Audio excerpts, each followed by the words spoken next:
Hello and welcome to the latest Moneymakers Weekly Investment Trust podcast. I'm Jonathan Davis, the editor of the Investment Trust Handbook, and your host for this weekly review of all the latest news and developments affecting the investment trust sector. My thanks to JPMorgan Asset Management for agreeing to sponsor the podcast, which as a result will now remain free for the foreseeable future. Moneymakers is an independent research and publishing venture with a mission to explain and inform. But I must remind you that for regulatory reasons, nothing you hear from any speaker today should be regarded as constituting individual investment advice. It's been another interesting week in the markets and the investment trust sector. When is there not, I should perhaps say. And I will be talking later to Ewan Lovett-Turner, Head of Investment Trust Research at what is now Deutsche Numis, following the completion of the takeover of Numis, the former listed independent broking firm, by the larger investment bank. This week also witnessed the annual Investment Week and AIC-sponsored Investment Company Awards, an opportunity for the industry to hold a celebratory dinner, honour some of the best recent performers in the universe.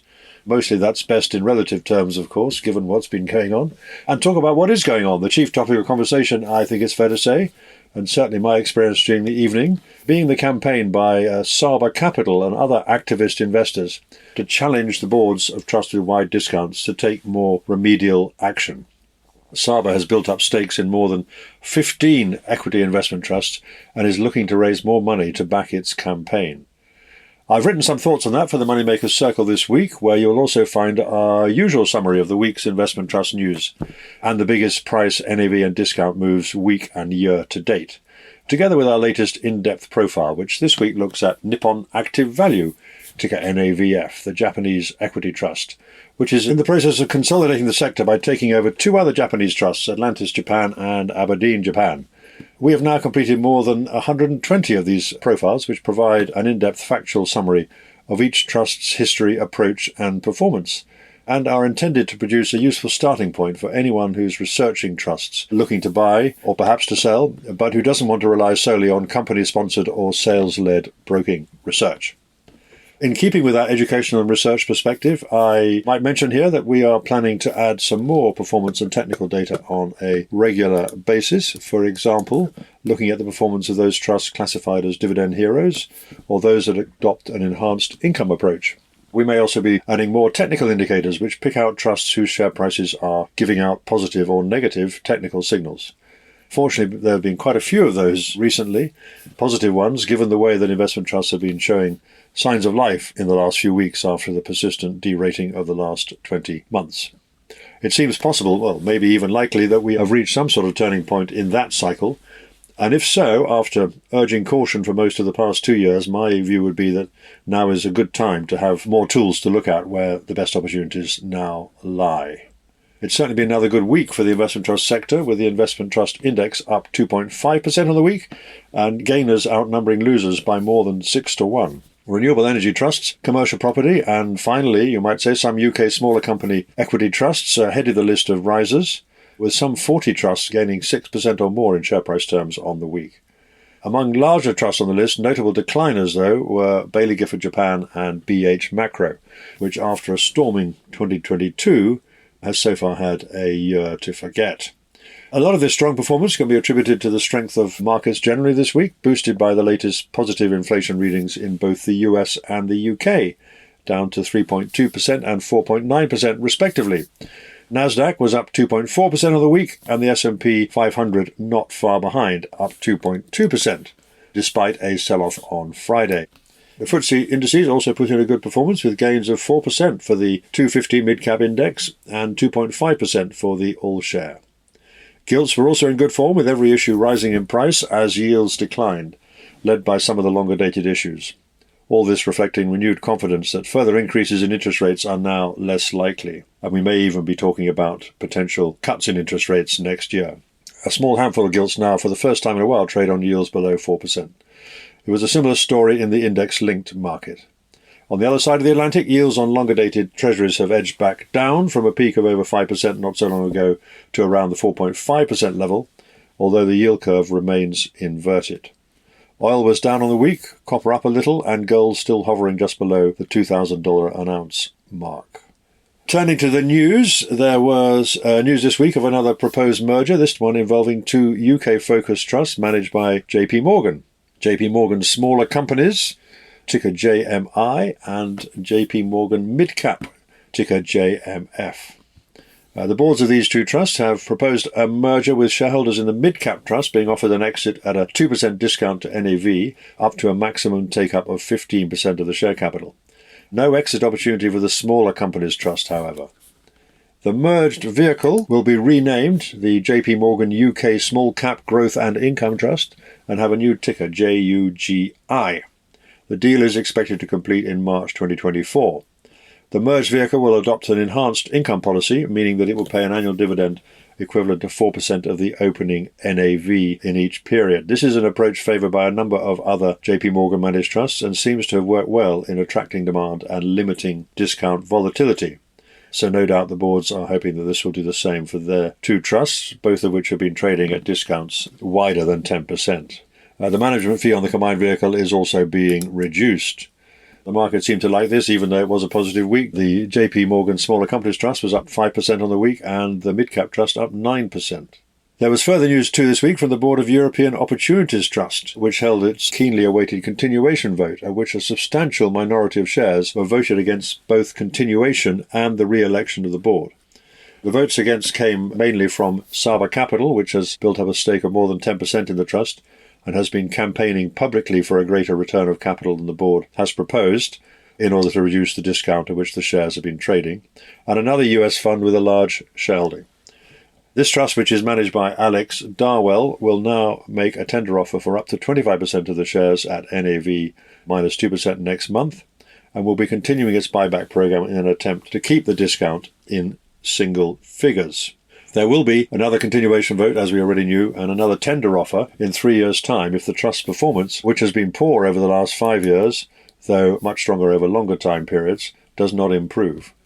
This is a large trust, currently just over 800 million in market cap terms, and the significance of this annual general meeting is that European Opportunities Trust is the first of more than a dozen equity investment trusts in which Saba Capital has built up a significant shareholding to come to a general meeting vote.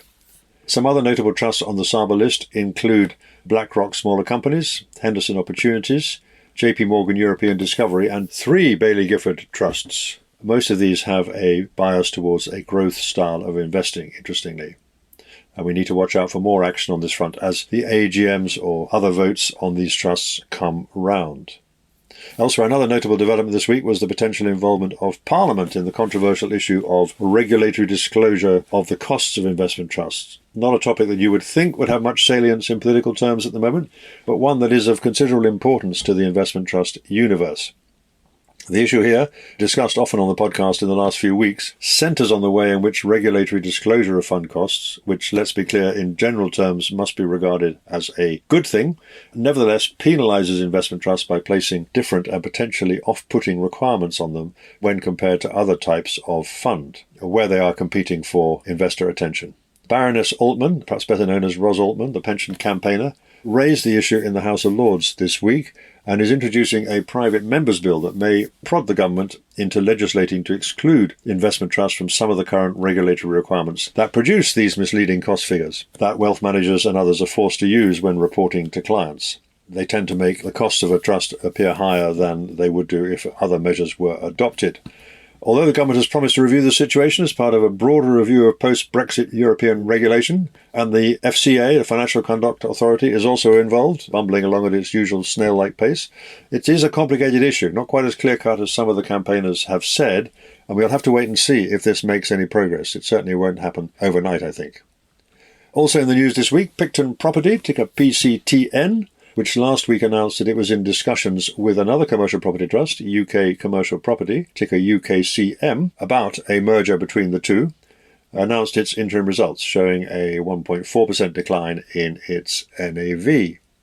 Picton has until the 6th of December to make a firm offer for UKCM. Its shares are currently trading at a discount of a little over 30% to the June NAV and yield around 5.5%. This compares to a 30% discount, 5.6% yield for UKCM, and a 29% discount, 6.8% yield for the wider diversified commercial property peer group. Last week, in what I would like to think was a rare example of inattention, I foolishly said in early editions of the podcast that Picton's merger partner was actually Balanced Commercial Property Trust, ticker BCPT, not UK Commercial Property Trust. What was I thinking? Who knows? Anyway, my apologies to both companies for that slip, and the recording has been amended accordingly. There were annual results this week from Baillie Gifford European Growth, which reported an 8.3% NAV total return for the year to 30th of September. And that was positive, but unfortunately well behind the 20.5% NAV total return of its benchmark index. And there were interims also from Syncona, ticker SYNC, Hansa Trust, HAN, the ticker there, Value and Index Property Income, ticker VIP, Warehouse REIT WHR, and Capital Gearing Trust, ticker CGT, together with updates from a number of alternative asset trusts, including the two largest solar funds, Bluefield Solar Income, ticker BSIF, and Foresight Solar, ticker FSFL, the latter announcing it is selling a 50% stake in a Spanish solar project to raise cash. You can find links to all these announcements, as normal, on the Moneymakers website if you are a subscriber. In its interim statement, Capital Gearing Trust confirmed that it will have limited firepower to deploy on share buybacks under its long-standing zero discount policy for a few weeks because of an administrative lapse that has so far prevented it from attaining court approval to convert its share premium account into reserves that can then be used for share buybacks. Its co-chief investment officer, Chris Clothier, who was on the podcast not so long ago, went on social media to have what he described as a bit of a rant about the failure of trust boards to react more quickly to the challenge of derating. Well, if they haven't got the message already, they surely will have done so now, as Saba and others, whatever you may think of their methods, raise the stakes and go public with their efforts to force some change unless performance improves at a number of equity investment trusts. They aren't campaigning against alternative asset trusts, and that's really for technical reasons, because what they do is they hedge their market exposure when they build a stake in an investment trust. And that's only really possible to do if you are targeting an equity investment trust. Well, more on this over the next few weeks. You can be sure about that. And we'll look forward to keeping you up to date with all those latest developments. So it seemed like a good week to catch up with Ewan Lovett-Turner, Head of Research at Numis Securities, now Deutsche Numis Securities, following the takeover earlier this year. And it's a good week because we've had some strong performance from the investment trust sector over the last couple of weeks. And that's mainly, I guess, down to interest rate expectations and interest rate movements, Ewan. But what's it look like from your end? Yeah, it's a rare piece of strong performance and a bit of positivity, but certainly a big impact of the announcement of inflation falling and a little bit more than expectation.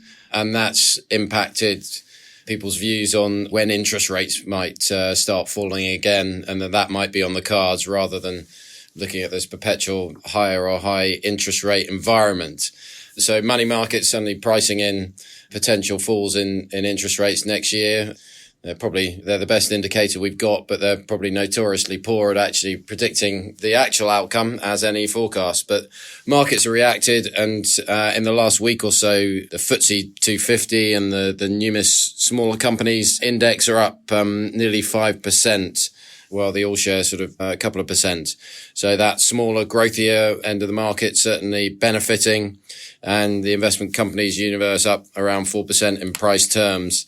And the real beneficiaries of that have been smaller cap funds, likes of BlackRock smaller companies up around 9%, Henderson smallers and JPMorgan mid cap up around 7%, and growth orientated funds like Scottish Mortgage, Edinburgh Worldwide, or Baillie Gifford US Growth up 4 or 5%. In addition, those interest rate sensitive companies, the likes of property funds, up a good 4 or so% in just the last week or so.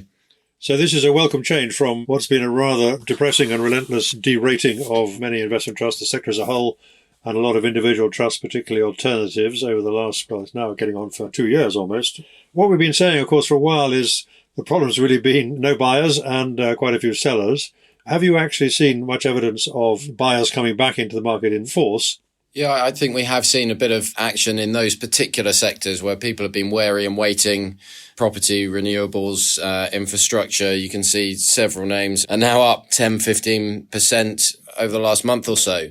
And that you have seen, particularly after some of these big macros events, a bit of trading and that being based on real demand. But we're still seeing generally this year has been a bit depressing in terms of volumes from the likes of retail investors who are strapped for cash and spending it in other areas and wealth managers.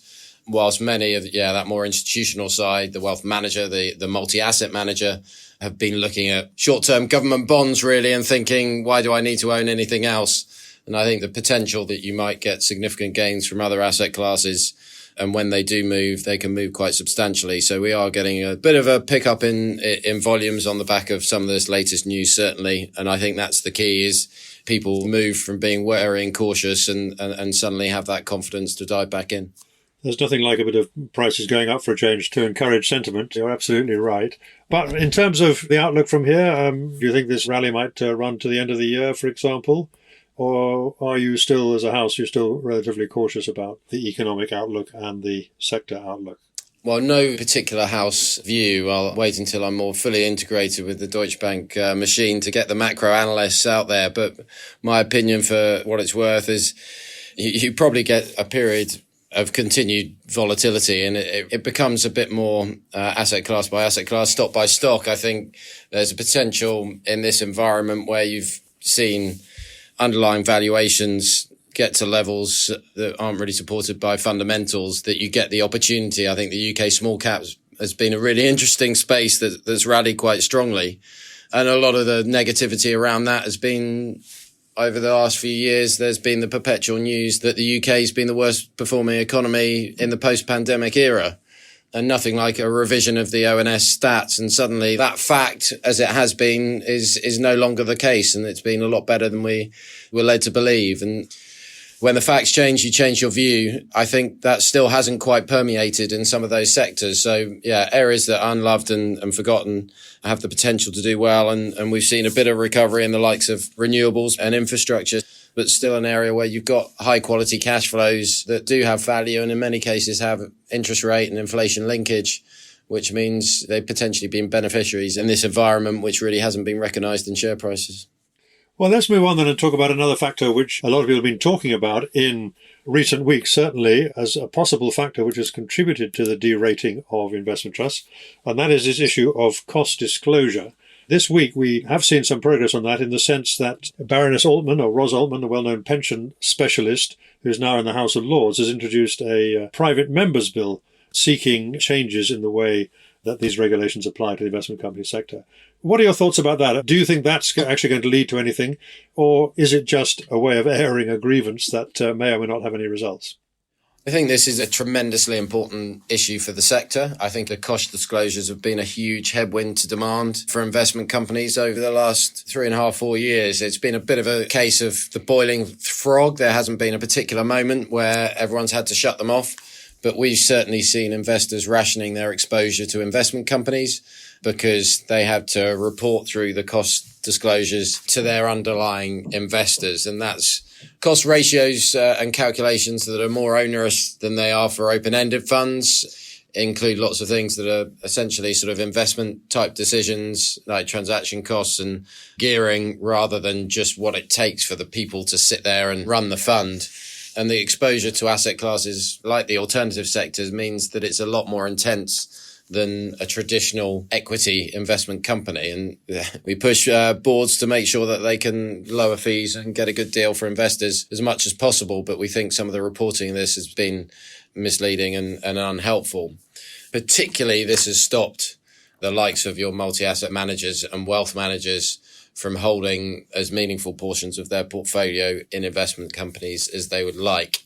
And there's big disparities. For instance, a listed private equity fund in London listed, if that's owned by a multi-asset fund manager or a wealth manager, then they need to use the cost ratio in their costs that they report to their investors, including any leverage costs and performance fees. Whilst if you invested in a European listed private equity company, the equivalent cost would be zero. Certainly the cost isn't zero, but the cost you have to report. And a similar fact, for property companies as well, different listings of property company within London, one can appear free to investors and one can appear quite expensive. And ultimately, that's stopping a lot of people holding it widely and has contributed to the widening discounts. What's been put forward, I think, is quite interesting and potentially removes it from the reporting regime that was designed to capture hedge funds and the like that weren't fully reporting their costs to investors. And this could quite meaningfully change the demand for investment companies and would be a significant positive for the sector, certainly. It seems slightly unusual to just potentially ignore the costs in your cost reporting, but the argument being that this is all reflected in a share price, and particularly if things are trading on a discount, then a cost ratio that is based on an asset value rather than the market cap as your basis figure is not really appropriate. If you're buying Tesco, you would assess the cost base, but you wouldn't expect to have to aggregate Tesco's costs in your cost ratio as a wealth manager. It looks like it needs legislative change, so never hold your breath on that, but there seems to be some meaningful progress. Well, that's the issue, isn't it? I mean, it's all very well, but this is a private member's bill. It's not guaranteed that the government will necessarily support it. It might appear in government that this is a fairly trivial local issue. It shouldn't be worrying about too much. But this issue's been around for a long time, so it's a bit disappointing, perhaps, that we haven't seen more progress until now. Yeah, it is tricky to know what will happen, but there has been some voices of MPs as well, and that's ultimately what will need backing in future if it can be approved by the Lords and put into the Commons. The questions in the Lords earlier this week seem to imply that. So being considered at the highest level, and this sort of solution appears something that is clean and easy to somewhat exclude them from this regulation rather than getting into some of the thornier details of exactly which line items you might include or not include is a sort of trickier one to comprehend really for both regulators and certainly MPs. There is an impression that some people have, which is that the regulators, the Financial Conduct Authority, and to a lesser extent the government, to the extent it takes an interest in these things, that there is a sort of general bias against investment trusts. On the one hand, the regulators traditionally have taken the view, well, investment trusts are listed companies, they've got lots of protections in there, and therefore their shareholders are well looked after. Do you think that investment trusts don't get the treatment they deserve as an important source of capital for UK companies? Yeah, I certainly would agree with that.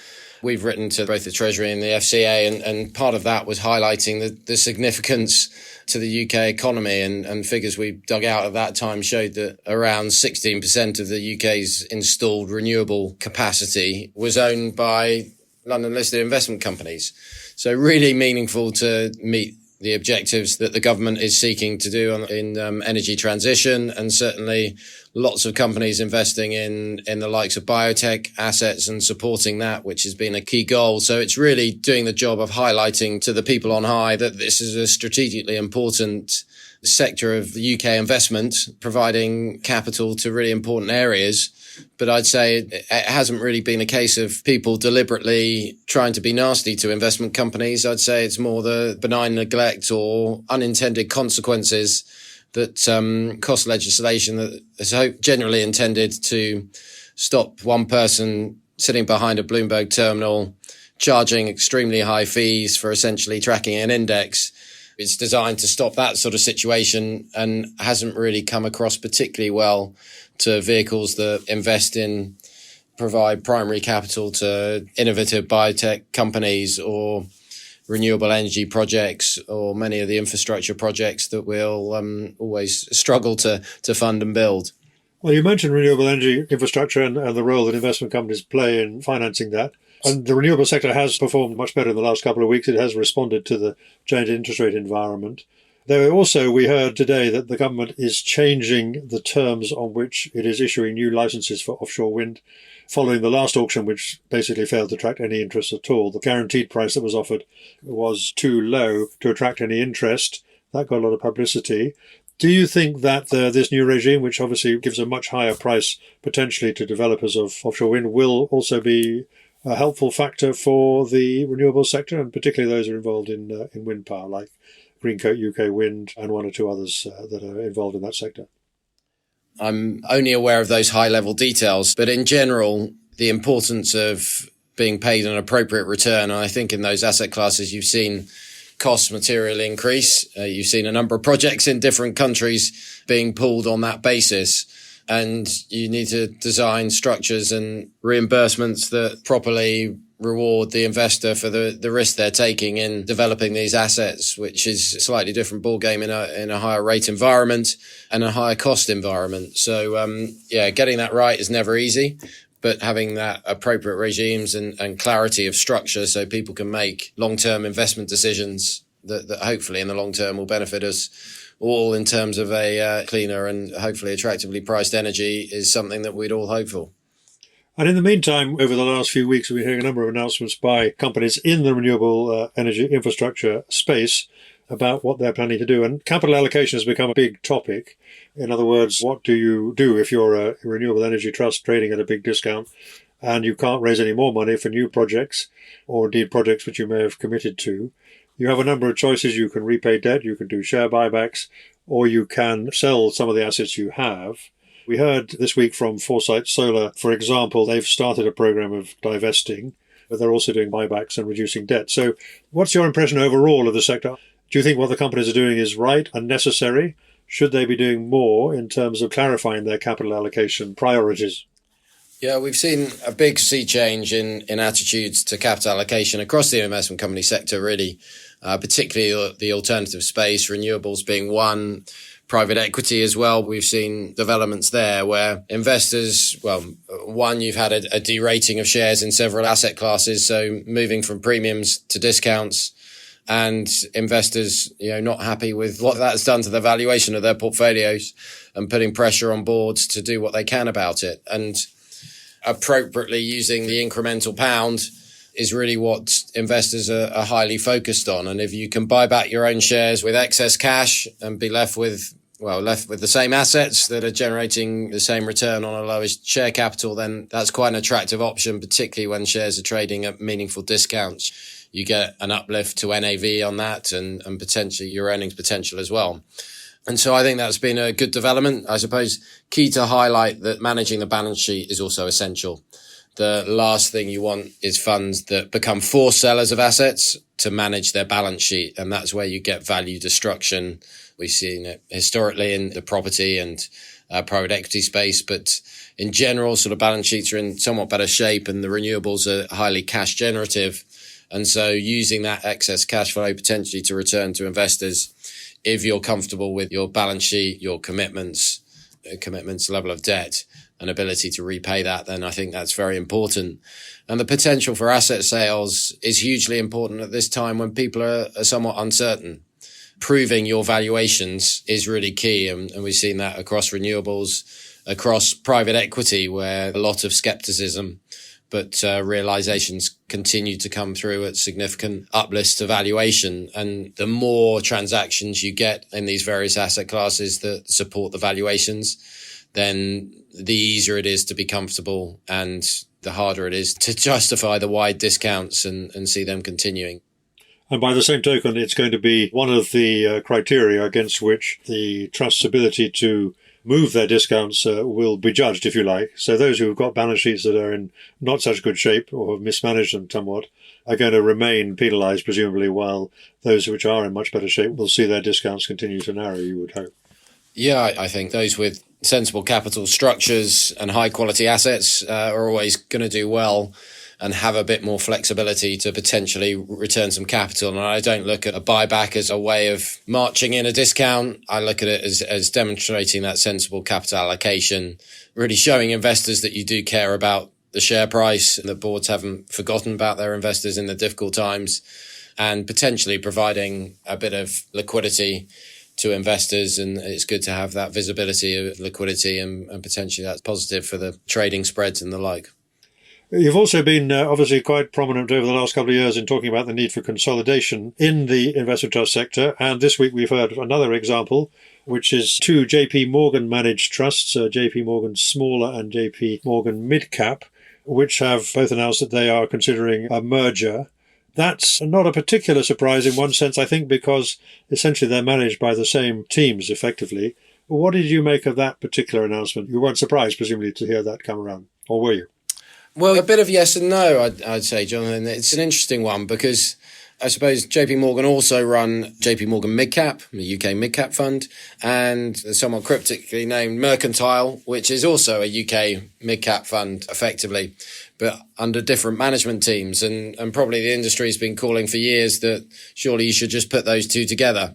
And that hasn't happened. And I suppose it probably hasn't happened because you look at sometimes the interests of all the party involved and perhaps the management group having one big mid-cap fund and one small mid-cap fund, and ending up with one big mid-cap fund doesn't really make a huge difference to them. But what they're doing here, and what ultimately the boards are deciding to do here, is that you get a small to reasonably sized JPMorgan mid-cap and similarly sized JPMorgan US smallers.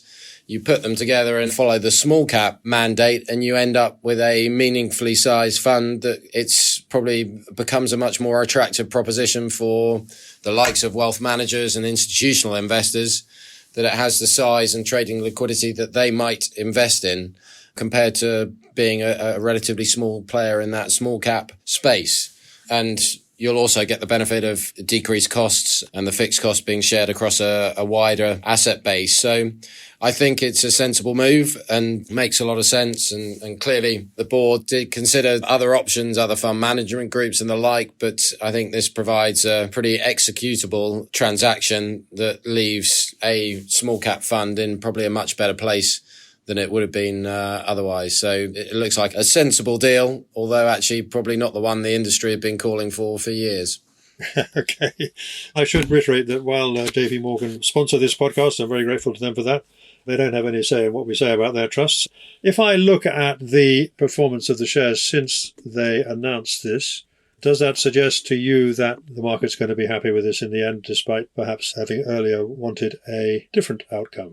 Yeah, certainly. I'm certainly saying what they've delivered, I think, is a good solution, somewhat more insightful than us simple brokers who were thinking about something else. But the share price, since it's happened, I think mid-cap's up around 7% or so, has been strong, although it's quite difficult to unlock that from the wider trends we were seeing about the small cap sector being, some of its peers have also been equally as strong over a similar period. Let's move on then and talk about some other issues that have come up. We've seen some more proposed consolidation in the property sector. Without getting into the details of that one, we've seen this proposed tie-up between Picton Property Income and UK Commercial Property, ticker UKCM, and PCTN, the two tickers there. I thought the interesting one about this particular merger was the fact that they have opted to keep Picton, if this goes ahead, as the continued listing vehicle, and they're going to switch to a self-managed mandate. Now, why do you think that would do? Is that something to do with this cost disclosure issue that we've been talking about, or is there a general advantage from being self-managed rather than having an independent board and a separate management company contracted to look after the assets?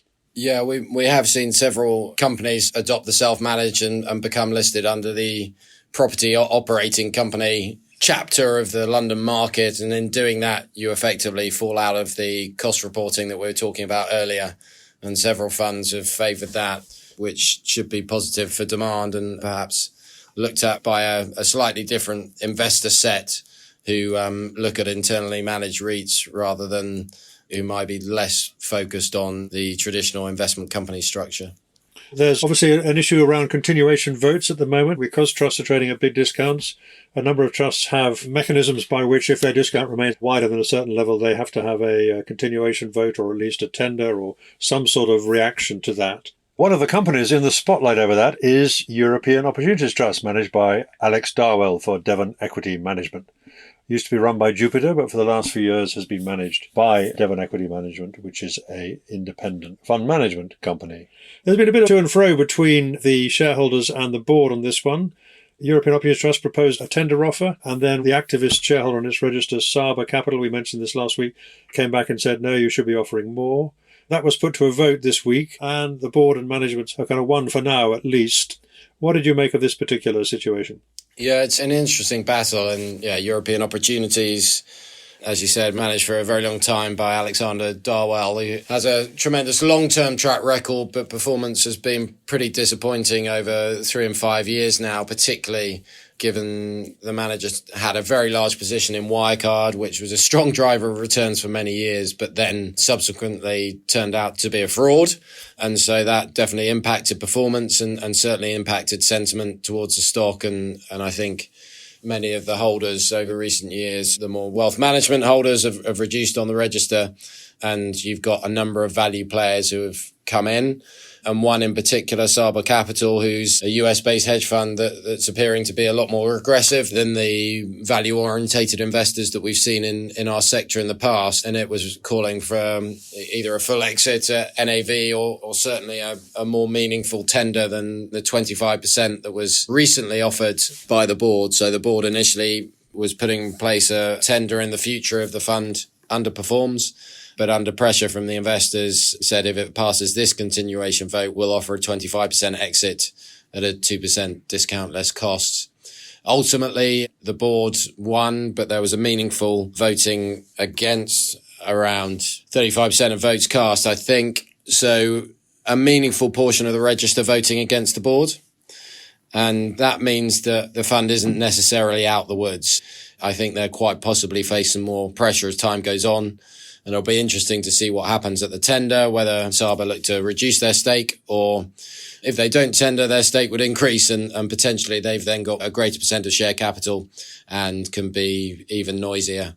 Finally, Ewan, I wanted to ask you about a couple of other big names that have been in the news recently for different reasons. Number one is Capital Gearing Trust, very popular, defensive, if you like, investment trust. They seem to have got themselves into a little bit of a pickle about their ability to buy back shares. Do you have any thoughts on that one? Is that going to keep the share price of this one under pressure for a little while? They have been trading at an unusual discount, despite having a zero discount policy. What do you make of that one? So that's been a key feature of the fund, is it operating a zero discount policy with effectively issuing shares at around a 2% premium when there's demand and buying back at around 2% discount when there's a seller, so that the share price pretty closely tracks the NAV performance. That's been very successful over a number of years, but there seems to be a bit of a error, it appears, on the part of the administrator, because to do that you need both shareholder permission and you need the appropriate level of accounting reserves that are deemed distributable. And you can do various things to apply to the courts to shift some of your reserves that are classified as not distributable and make them distributable. Ultimately, this fund has a pretty liquid portfolio, and so its ability to access cash from its portfolio from selling it is not a problem, but it's not able to distribute more on an accounting basis. And it seems that that's been delayed in the court process, and you'd hope they would have been well on top of this. So a bit of an issue, and that has seen the discount widen to, I think it's around 4% currently, so wider than it would typically be.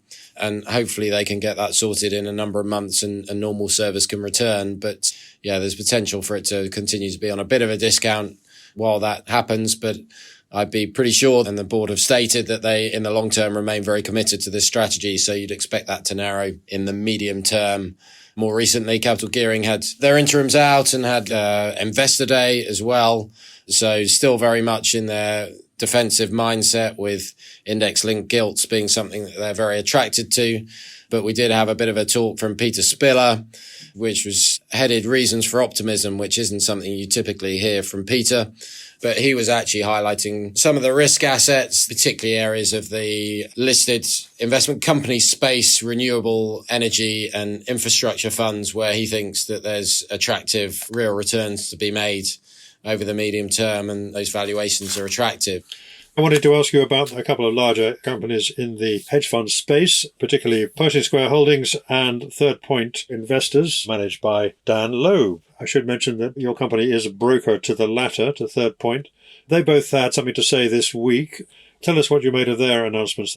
So two funds have traded on reasonably wide discounts for a while. I think Pershing Square is on around a 36% discount, managed by Bill Ackman, pretty famous US hedge fund manager. And that's announced a further $250 million buyback, which is equivalent to about 3.5% of market cap. So reasonably meaningful in absolute terms, although not huge in the context of the fund. But I think that's useful to have that there, and a potential limiting the downside of the discount, and a manager that's been incredibly successful, particularly in the hedging activity he's taken. He's got a US focused long quality equity portfolio, quite concentrated. But then he's been very successful at, say, calling the increase in US interest rates and has benefited investors greatly by putting on asymmetric trades with some options or swaptions, I believe they were, to benefit from that. He's now closed that out, but that's generated a lot of return and cash flow for the fund that it can then invest at attractive valuations in its equity portfolio.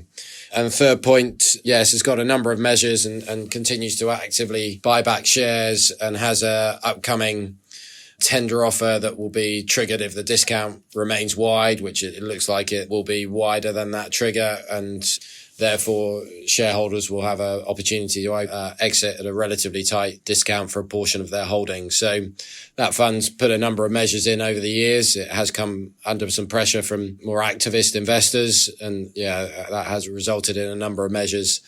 The manager has his quarterly letters out as well, and highlighting that whilst it's got high quality US equities, it's renowned for its event driven equity type positions, but also currently seeing attractive opportunities in credit, including areas of structured credit. So a bit of a sort of multi-asset type portfolio that you've got in that these days.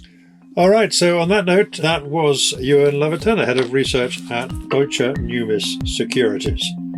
Thank you for listening. The Moneymakers Weekly Investment Trust podcast is independently produced and edited and is listed on all leading podcast channels. You can also sign up at the website money-makers.co to be notified every time a new podcast is available. Please note these podcasts are provided for educational purposes only, and nothing you have heard from any of the speakers should be regarded as constituting investment advice. If you want more news, analysis, interviews and other investment trust content, don't forget to look at the Moneymakers Circle, available now for a modest subscription at the website.